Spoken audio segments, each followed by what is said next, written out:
खऱ्या अर्थाने आपण जर पाहिलं तर आपण शहराचा आणि ग्रामीण भागाचा आपला खेड्याचा जर विचार केला तर आपण अजून खूप मागे आहोत।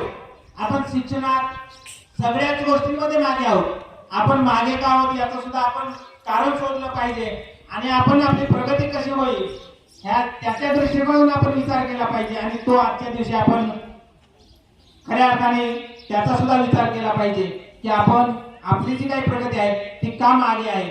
तर जे काही विद्यार्थी स्लोगन्स एक सांगत होते ते को शिकाना आहे, आदिवासी को बचाना आहे आणि लहान लहान मुलं आहेत त्या सगळ्यांना शिकवावं लागणार आहे। फक्त शिकवावंच नाही तर चांगल्या प्रकारे त्यांच्यावर संस्कार घडवावे लागणार आहेत। कारण आपल्याला फक्त शिकून सुशिक्षित व्हायचं नाही तर सुसंस्कृत झाला पाहिजे। त्या विद्यार्थ्यांना चांगल्या प्रकारचं संस्कार शिकवले गेले पाहिजे। शाळेत शिकतील त्याचबरोबर घरात सुद्धा चांगल्या प्रकारचे संस्कार आले पाहिजे। मी मुद्दामून एक उदाहरण देतोय की पूर्वीचे लोक फाटकी पॅन्ट वापरायचे का ती परिस्थिती तशी होती, परिस्थिती म्हणून फाटकी पॅन्ट वापरायचे।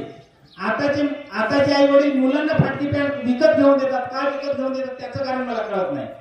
म्हणजे खऱ्या अर्थाने आताचे आई वडील मुलांना आई वडील आपणच मुलांना फाटकी पॅन्ट का विकत घेऊन देतो। आम्ही पूर्वी ज्यावेळेस आई वडिलांची परिस्थिती नव्हती त्यावेळेस ती फाटकी पॅन्ट फिरवायचो, परंतु आताच्या आई वडिलांकडे पैसा आहे म्हणून फाटकी पॅन्ट घेऊन देतात। ही आपली संस्कृती नाही। आपली संस्कृती काय आहे ते आपण जपली पाहिजे। आपल्या संस्कृतीला साजेसं शोभेल असंच आपण आचरण केलं पाहिजे, तसेच कपडे आपण वापरले पाहिजे। ह्या आजच्या दिवशी आपण आपल्या मनाशी गुंडाळता बांधली पाहिजे की आपली संस्कृती काय आहे। अरे पूर्वी आपल्याकडचा हाफ पॅन्टवर माणूस मुंबईला गेला तर मुंबईची लोक हसत होती।